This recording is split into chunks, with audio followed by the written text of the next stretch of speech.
amongst themselves in order to grow our national balance sheet. This only grows through increased intra-economic transactions. And so, the government will put measures, but even you who run businesses, please make this as a living thing as you make decisions in your boardrooms, in your family business meetings. Please do so. It delivers a lot of value. To reinforce this behavior, Madam Speaker, we're enhancing the practice of positive discrimination in the procurement space. No shame at all. Government, central, local, quasi-government institutions will be required, and we shall follow through and enforce to see that they are buying from local firms as much as possible. This is important. This will grow our economy, and mutual benefits will flow automatically. Very important. To continue, we want to continue appealing to our citizens to think local in their consumption choices, now and in future. Madam Speaker, as patriotic citizens and businesses, we are duty-bound to honor all our tax obligations. All our tax obligations. To this effect, government has made progress in increasing awareness among citizens on the importance of paying tax. Government, however, will continue to regularly report to citizens on how their tax revenues are utilized. We appreciate the work of the Minister of Finance in that scope, regular reporting, because citizens need to know what's happening with their money. The introduction of online and mobile platforms by service providers has made it convenient and will continue to do so for our people and businesses to meet their tax obligations. We therefore urge our citizens to continue paying tax, as I said, and alert authorities of individuals and companies who are deviant, those that are not paying tax. When we know them, let's whisper to somebody, including those who evade taxes purely, just walk away from tax obligations. And we work hard to lower the tax burden. When we lower the tax burden, we expect compliance to go up. It's the way it works. We urge our citizens to always demand receipts for every purchase as part of their patriotic duty to promote tax compliance. Madam Speaker, another area where we need to exercise a deep sense of patriotism is in safeguarding public and private property in our country. These assets are built at a huge cost to the Treasury, to the taxpayer, to the citizen, and are a significant component of our collective wealth in this nation. Sadly, the country has continued to witness the loss of public property through vandalism and theft. It's a daily issue. It is regrettable that ZESCO installations, water supply and sanitation infrastructure, and school property, for that matter, in some of our communities have increasingly become targets of vandalism and theft. Not good, not acceptable. These acts of vandalism and reckless burning of bushes, for example, and theft, I must say, are retrogressive to our development efforts. They must be stopped and punished within our legal provisions. And no one should complain victimization when such is done, because it's not acceptable. Safeguarding our public assets should also extend to how we utilize them. It is disheartening to note that some people still view water drainages and road traffic islands along the roads as dumping grounds for garbage. Shamelessly, people dump garbage in these spaces. Garbage belongs elsewhere, not here. This is not only irresponsible, but also takes away from our rights to live and operate in clean and dignified environments. The recent cholera outbreak, Madam Speaker, is a clear example of our citizens operating in unsustainable environmental situations. We cannot and we will not continue losing valued lives with this kind of reckless living. It is the duty of every one of us, the local authorities, businesses, citizens alike, to keep our country clean and to make it a place we should take more pride to live in. It's a duty of all of us. Local authorities should apply the available pieces of legislation to address the unsanitary conditions in our communities. They don't have to wait. The laws are there, including bylaws, to effect what we're saying here. Madam Speaker, to enhance national unity, the United Party for National Development, UPND, New Dawn administration has ensured that the recruitment of public service workers, such as who? Teachers, health workers, defense and security personnel, is based on merit. Further, the recruitments have been transparently undertaken for the first time in a long time. At all districts across the country, without segregation. The numbers are there again. Numbers don't lie. Anyone can access these numbers. To ensure equal opportunities for all our citizens is the reason this is happening. Consciously, we know some members of the ruling party complain, and our answer is very simple. We were elected into government to look after 20 million Zambians, all of them, from all the 10 provinces, 116 districts, from 156 constituencies, all of them without exception.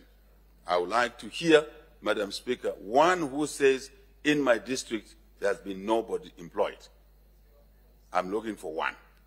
Just one, not two.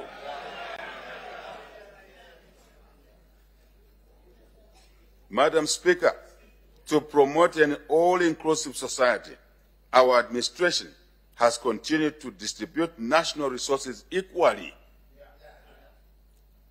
I didn't say equitably, but I wish to say so as well. And we will move to equity soon. But our agenda was to ensure there is equality first. Then we can move to equity, because it's important to show, to demonstrate the intent of your government. This is evident in the implementation of the Enhanced Constituent Development Fund. Same tab, 156 constituencies. But we know some constituencies are more people, some constituencies are bigger by geography, by land, we know. But we had to start with an equitas, not equitas, an equal perception. And then we can move to equity later on. Because if we didn't do it, Mr. Speaker, there could have been other arguments now going on in our country. So we will address those issues at the right time. This is, Madam Speaker, evident also in the way the CDF is being distributed from the central pool in terms of disbursement across the country. It's not just the allocation, but the release of these funds. For the first time, it does not matter which constituency, which party the MP comes from, the councillor comes from. The resources are going. And that's intentional. It's not by chance, it's intentional. We also are clear, Madam Speaker, on social protection, farmer input support. Even there, we brought equality away from what was happening just a few years ago. Now, all provinces, all districts, all constituencies receive equal amounts. Quantum, based on the farming communities in there. Very important. Very important.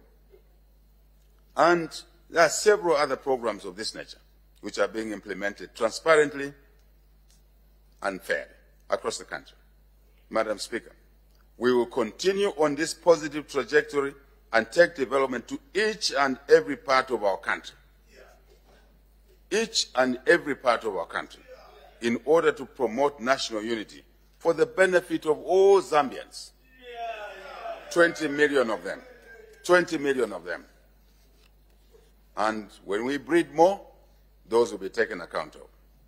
Democracy and constitutionalism. Madam Speaker, we are committed to deepening our democracy and constitutionalism as the surest way through which our people can be assured of their freedoms and right to participate in decision-making.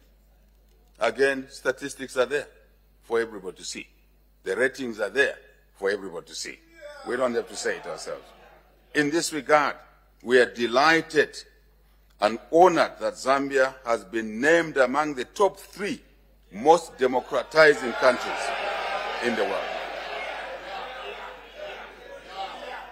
Madam Speaker, this has been done by an independent, credible organization called VDEM. This recognition underscores our government's continuous efforts to promote the virtues of democracy, good governance, and the rule of law. Madam Speaker, in order to broaden the ever-expanding democratic space which this government has created and also increase the access to information, we have made it possible for 44 new radio stations and 18 new television stations to be licensed countrywide in the last 2.5 years. Numbers are there. These facilities can operate and should and will operate freely and without any interference whatsoever from government. More significantly, political parties, all political parties, and I watch their programs, Madam Speaker, every night, and civil society organizations are now able to make full use of these facilities to advance their agenda. And hopefully the people's agenda. No issue at all. No threats of closures. Not necessary. Further, to provide access to the ZNBC signal for Radio 1 and 2, 15 new FM transmitters have been installed in some rural districts of Eastern Province, Northern, Western, Southern, Luapula, and Muchinga provinces, Madam Speaker. Again, numbers don't lie.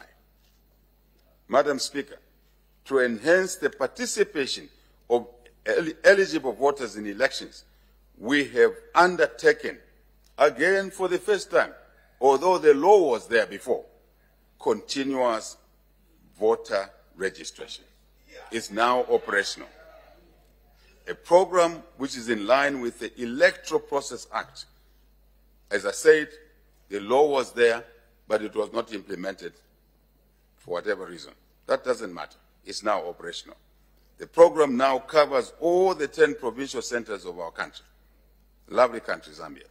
Madam Speaker, to strengthen the legal and institutional frameworks for upholding the rule of law, government has enacted the Judicial Training Institute of Zambia Act number 14 of 2023. This House has enacted that act. As you know, this House is part of government. All of us in this House are members of the government.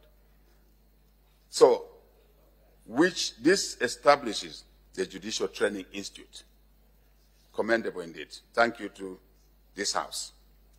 The Institute will facilitate continuous professional development for our judges, judicial officers, and other staff. Human dignity, equity, social justice, equality, and non-discrimination. Madam Speaker, government has the responsibility to uphold the dignity of all our citizens, as well as their right to social justice and equal treatment all over the country. Our development efforts are therefore centered on uplifting the livelihoods of all our people in our country. In this regard, provision of clean water and adequate sanitation, quality education, quality health care, access to electricity, social protection, youth empowerment, as well as provision of maternal health facilities, Madam Speaker, are key priority areas for this government in the whole country. Madam Speaker, through our flagship intervention under the Enhanced Constituent Development Fund, which I mentioned earlier, we now see equity, equality, I'm bringing in equity now, equality and social justice being restored. Many more of our children now have opportunity to learn in a dignified environment, with several classroom blocks, as we talk now, being constructed, several desks being supplied to schools. As we sit here and speak, this is happening across the country. And we want to urge all members of parliament, councillors, council chairpersons, mayors, on this score to work together, irrespective of political party, just to deliver for the people of Zambia. That's our request, Madam Speaker. I think it's fair. I think it's logical.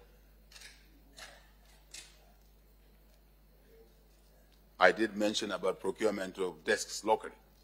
It's a pride for some of us who go around, and I know you all do, to see our young girls making desks, having graduated from our artisanal schools.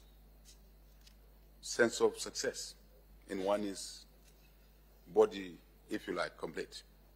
Further, some of our youth who were condemned to poverty, to roaming around, now, as I said, have access to skills development in order to improve their livelihoods. More young people have benefited from skills development bursaries in the constituencies across the country, while the vulnerable secondary school learners who couldn't afford to attend boarding schools are now happily attending boarding schools. And for the first time, Madam Speaker, in the history of our country, these bursaries are decided at the constituency level, not in Lusaka, at the constituency level. And the resource envelope is available right there. Tremendous, Madam Speaker. This is tremendous. Madam Speaker, going forward, we will continue to use the CDF to promote community-driven local development. We will continue to provide bursaries to our youth. We will do more. We will do more in this area, Madam Speaker.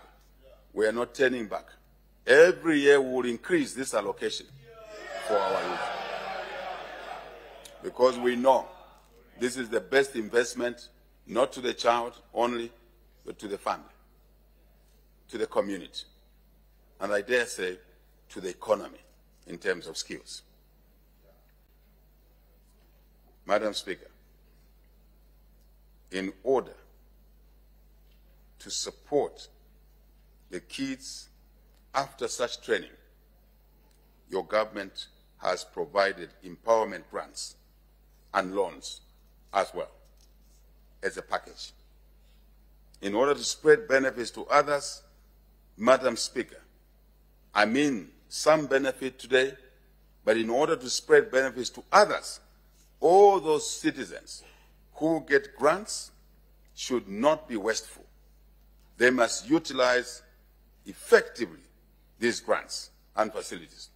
Those who get loans should be able to repay these loans when they are due. Then we can recycle the money. Others can benefit. Very important. Madam Speaker, the culture of not paying loans back is something we should not support in this country. It damages credibility, risk profiling. It damages the lender's balance sheets. Doesn't matter whether it's public or private lender. We must deliberately encourage each other to pay back loans and our children when they access them. Even grants, as I said, a grant is not to be wasted. A grant is to be utilized properly for them to grow so they don't have to queue for another grant after a year or so. Very important.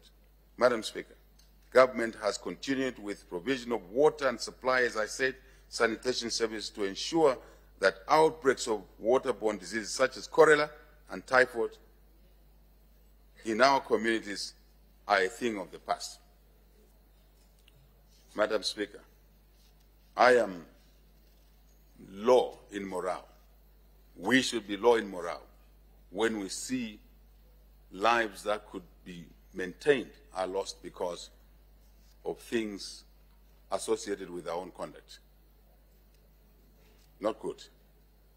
We've made progress, Madam Speaker, in ensuring that our people have access to electricity as well, through the rural electrification program, and more will continue being brought on board, including mini-grids, including enhancing solar.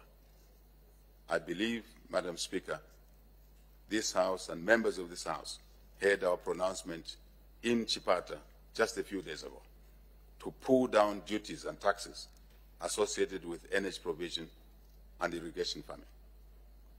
And it will happen in this year's realignment of the budget. Madam Speaker, the government is determined to improve the quality of education, and we are focused on addressing the teacher-pupil ratio, as well as the learning infrastructure and overall environment. Big and loaded. In this regard, 7,221 teachers were recruited in 2023, in the 2023 teacher recruitment exercise. And more classroom blocks, as I said earlier on, are being built. We therefore urge all our newly recruited teachers, this is extremely important, all our newly recruited teachers should serve communities where they are posted, and not just go and register there and then walk back to towns. When such happens, I think we must take the jobs away and give to others who want to serve the communities. This we need to work together, because MPs know which teacher is not there at the location where they were posted. Let's work together. Similarly, Madam Speaker, we call on all our community to assist the newly recruited teachers and other public service workers to settle in these, for them, young people, strange environments. We can assist them to settle in. I think we shouldn't see them fail.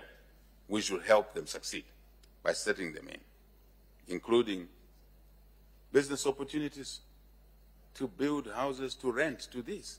Because in their salaries, I do believe there's some component of that facility. So let's take this as an opportunity, all of us, especially rural members of parliament. Build 1 or 2 houses around the school so teachers or nurses can rent. Very important. Madam Speaker, government has continued to implement the school feeding program, now called the Homegrown School Meals Program.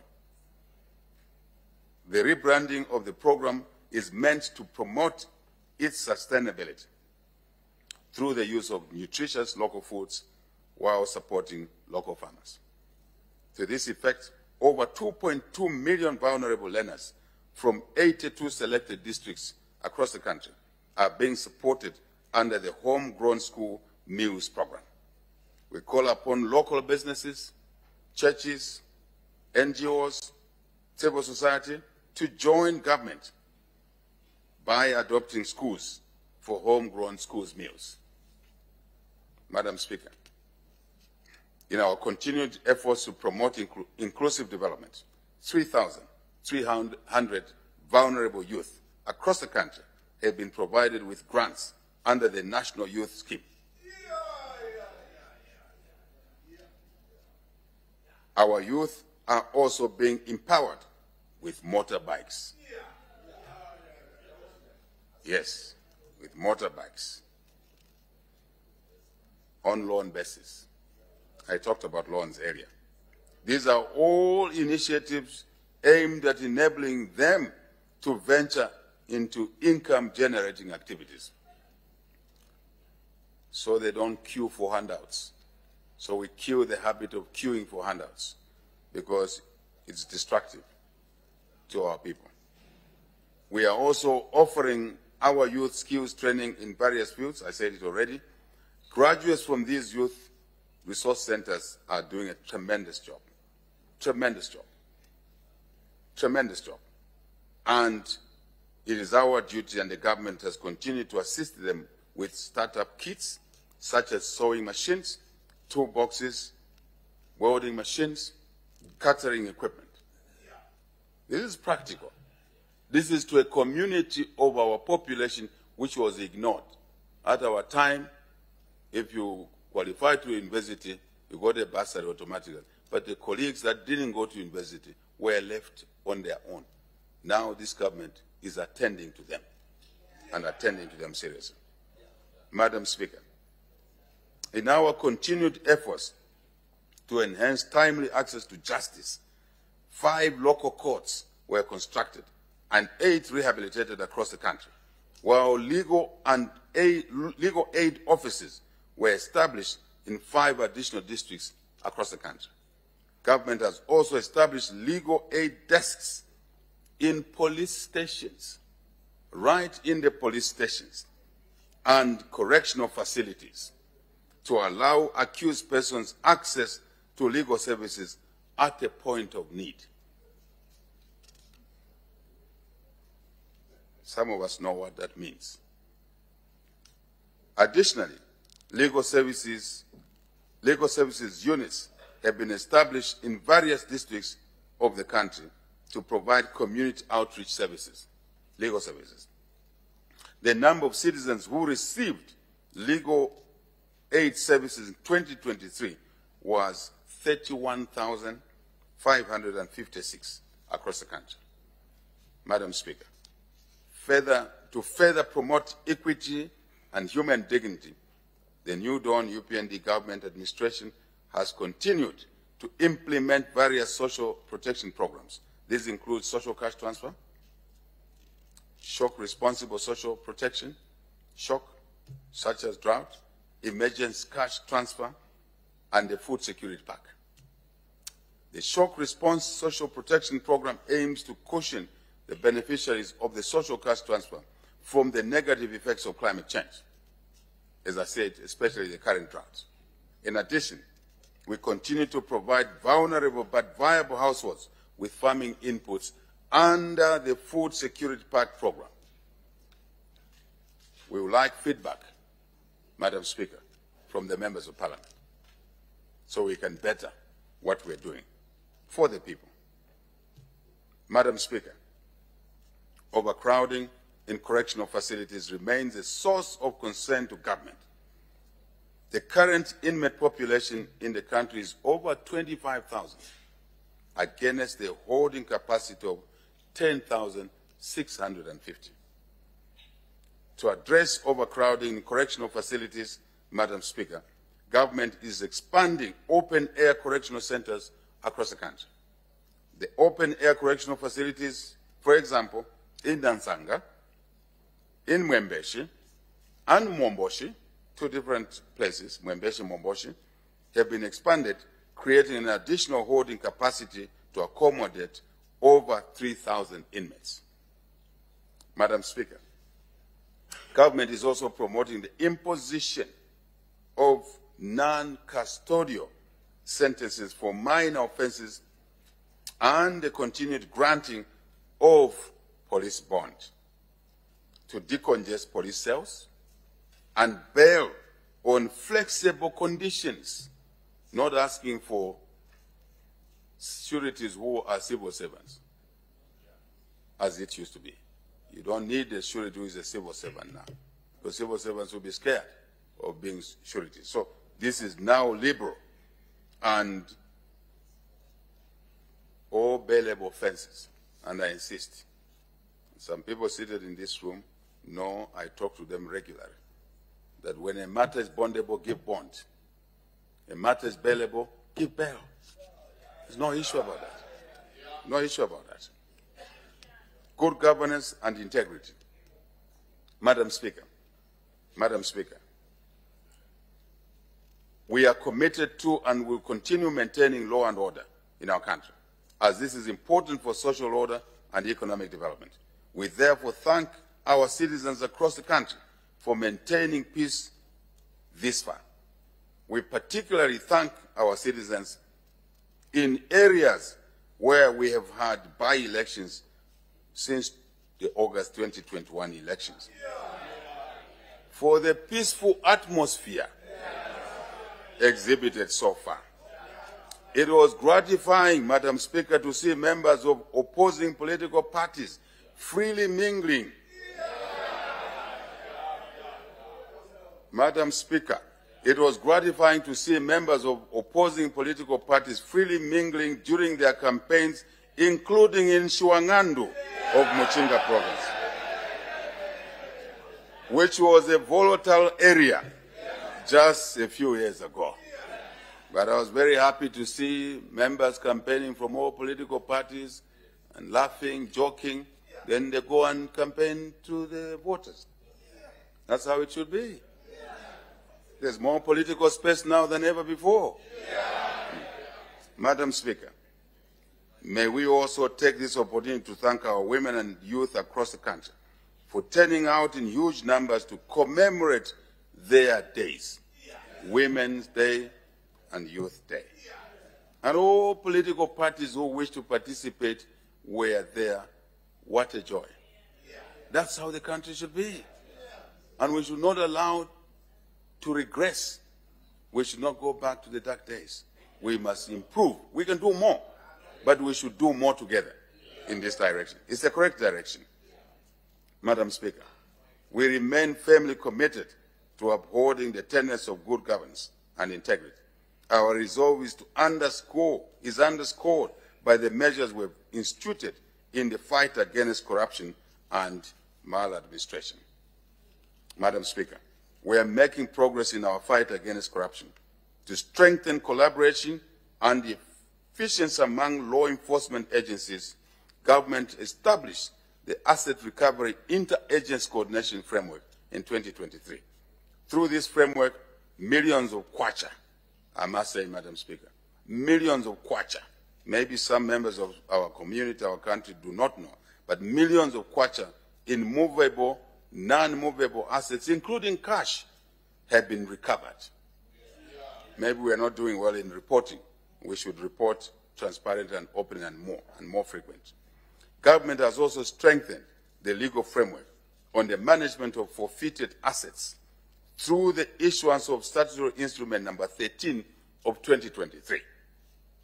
Madam Speaker, we share the concerns and frustrations by our people over the delayed disposal of cases related to corruption and financial and economic crimes. To address this concern, government has issued statutory instrument number 10 of 2024 to provide for speedy disposal of such cases. Justice delayed, justice denied. In this fight against corruption, we are encouraged by the fact that our people and other stakeholders are beginning to acknowledge the impact of these efforts. This is evident in the improved score and ranking on the recent Transparency International Corruption Perception Index. Again, independent body. We have nothing to do with that body, but their results are open. We will surely continue with our efforts for more tangible and lasting results. And Madam Speaker, these changes are good for the accused. These changes are good for society, for the prosecutors as well, because we need to discharge these cases quickly but fairly. I want to repeat, Madam Speaker, what I've said several times. No one should be arrested before an investigation is done. If the investigation is not done, leave people alone and continue with your investigation. And when you have the evidence, you arrest. Then bond. 10 hours you arrest, 14 hours bond.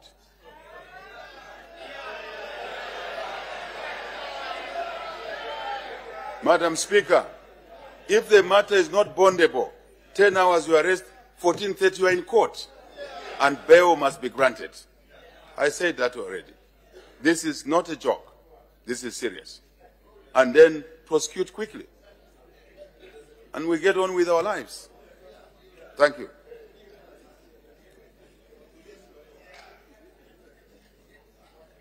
Madam Speaker, to improve access to public services for our people, government has continued implementing the Digital Transformation Initiative. The Digital Transformation Initiative has minimized face-to-face interaction with service providers. This has reduced the risk of corruption in the delivery of public services. So far, 300 public services are being accessed on the ZAM portal, also referred to as the Government Service Bus. Using the ZAM portal, for instance, the Ministry of Lands has now started issuing title deeds. To be specific, 39,691 title deeds, certificates of title, have been issued through this platform. Big change. There are glitches. The effort is to continue to clean up the glitches. Madam Speaker, we've also accelerated digital transformation to enhance service delivery. Decentralization, which for a long time, Madam Speaker, decentralization for a long time remained a mere rhetoric, but is now reality. It's now reality. We are pleased to report that through the decentralization process, some public services with matching resources have been taken closer to the citizens. These include district health services, veterinary services, as well as maritime and pontoon services. Our people are now able to participate in decisions that affect their welfare from within their communities, not in Lusaka only. Lusaka is not Zambia. Zambia is not Lusaka. We are all aware that this government has increased the Constituency Development Fund, as I say, from a paltry 1.6 million per constituency per year to 30.6 million. It's here. It's here. It's real. Let's work hard to utilize this money to benefit those who put us in office across the country. Across the country. To improve the rate of utilization of these funds, we have decentralized the approval of projects from the Ministry of Local Government in Lusaka and Rural Development to provincial administration centers. We urge all members of parliament, you the members of parliament, to work closely with local authorities to ensure timely implementation of projects for the benefit of our people in our country. Madam Speaker, to promote transparency and accountability in the management of public affairs, we enacted the Access to Information Act number 24 of 2023. As you know, this has been sitting around this House for over 20 years. No one had the courage to enact it. This government has done it. This government has done it. The UPND New Dawn administration has walked the talk on this one. We are delivering on our promises. Access to information in our country is now law. It's not just a discussion point. It is now law. And we must utilize it. Sustainable development. Madam Speaker, we have a duty to utilize our resources and manage the environment in a sustainable manner. We all have an obligation to work towards addressing challenges of pollution, Madam Speaker, climate change, and over-exploitation of natural resources. Madam Speaker, as government, your government, we are committed to collaborating with all stakeholders, including political parties, members of parliament, councillors, chairmen, mayors, all of our community, church, traditional. We are committed to working together in our quest to combat the effects of climate change. The current drought is one clear example which we must fight together and win. Of course, irrigation farming, increased productivity. Of course, water harvest, approvals for water permits, WAMA, ZEMA, project approvals, cannot be business as usual. These must fall in line, like yesterday, to help us fight this drought. Madam Speaker, to turn this drought from a calamity into an opportunity to change our country forever, to anchor it on irrigation farming, for certainty, for higher productivity. We can't do this alone, Madam Speaker. We need to do it together to ensure food security, energy security. Two double tragedies: energy security or insecurity, food insecurity, obviously constitute national insecurity. But we shall overcome as we work together in this space. Our efforts, Madam Speaker, to plant 2 million trees by 2028 have gained momentum. Thus far, 645,000 trees have been planted on 538 hectares of land. We need to double, triple, quad our efforts to plant more trees to save the earth for ourselves and our future generations. With these adverse climatic conditions being faced, we call on all our citizens to desist from the habit of destroying nature, grass, trees. Topography, overall, gullies, bad farming habits, following gullies.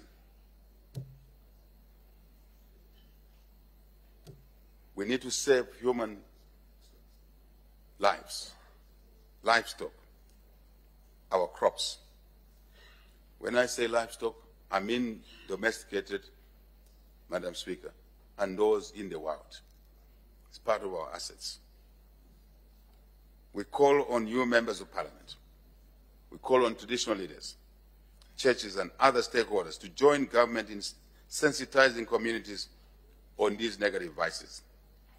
We wish to commend the private sector for supplementing government's efforts by putting in place similar initiatives aimed at combating the effects of climate change.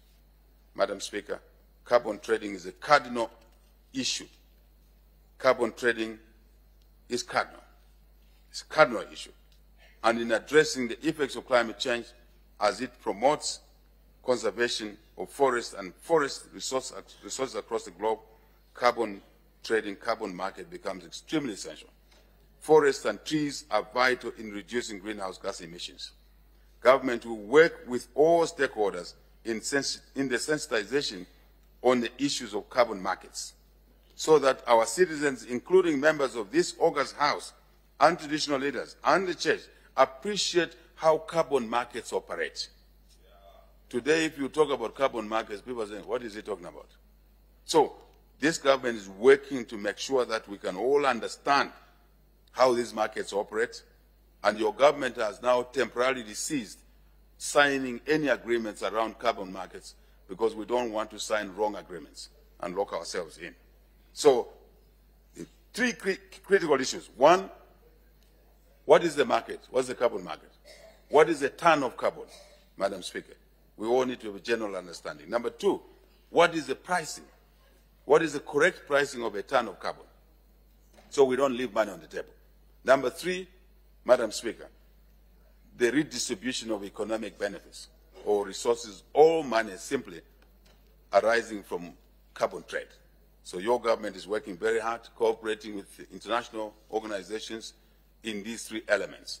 And we are happy that we are making progress in that space.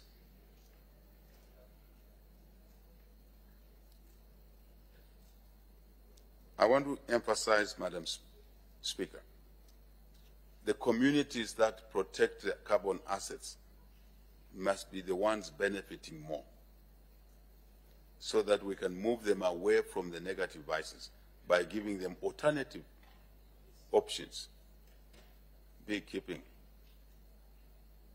small mining, big mining, legally, correctly.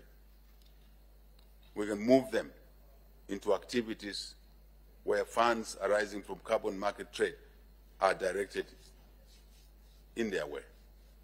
That's the message here. Madam Speaker, good agricultural practices play a pivotal role in achieving sustainable development. To this effect, government, in collaboration with our development partners, has been promoting climate-smart agriculture. We are pleased that so far 147,412 small-scale farmers countrywide are using climate-smart agriculture technologies. We need to accelerate the adoption of these technologies to mitigate the impact of climate change. Madam Speaker, as already mentioned, to reduce dependence on rain-fed agriculture, we are aggressively promoting the development of irrigation schemes for our farmers. Micro, small, medium, large, all together, in order for them to produce throughout the year. Last year, Madam Speaker,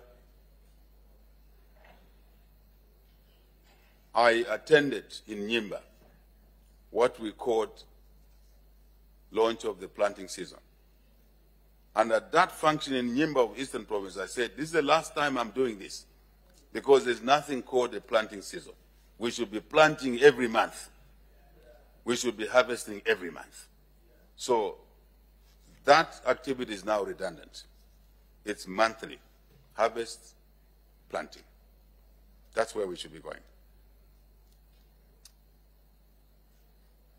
Madam Speaker, we have continued to construct water harvesting facilities, dams, weirs, surface water, underground water.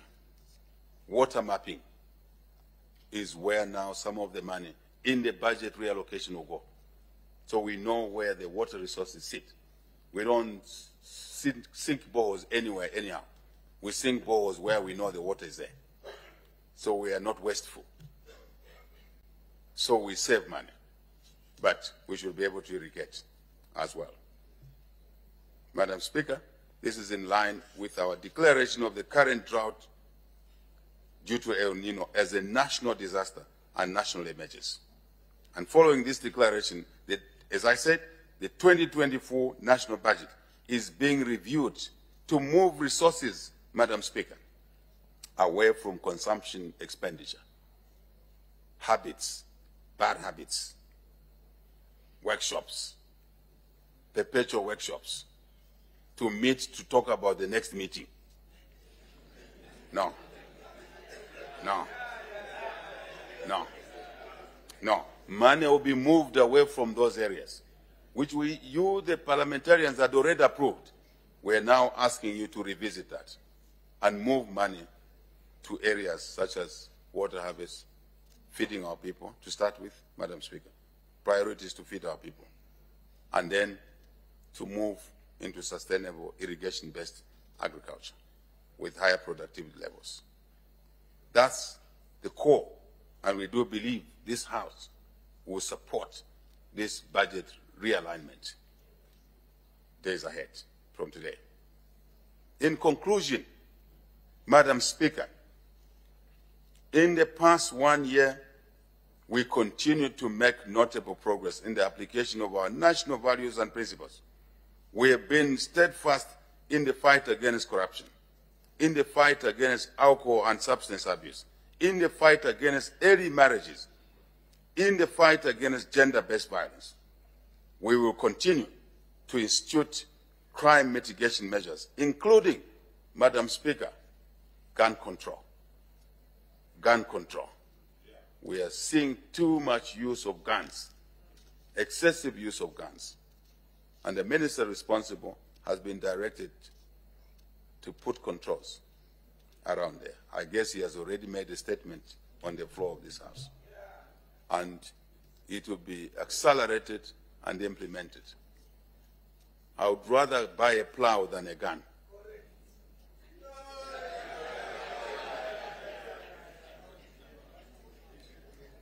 Our efforts to promote morality and human dignity, to provide adequate sanitation, Madam Speaker, to uphold good governance, as well as to ensure sustainable social economic development, anchored on hard work, Madam Speaker, hard work, and not laziness, not queuing for handouts, but working for something.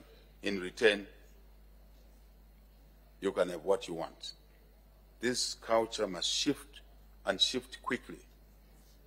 It slows down our economic reconstruction agenda. You see it every day.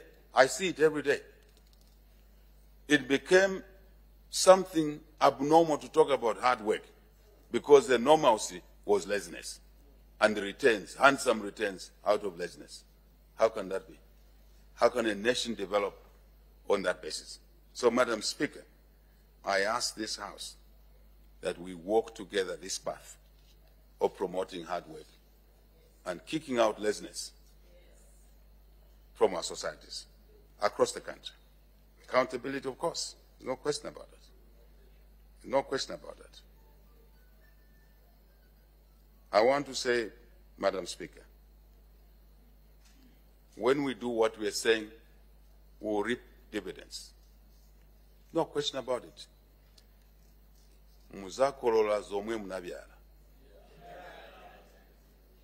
I simply mean we will reap what we plant, what we sow.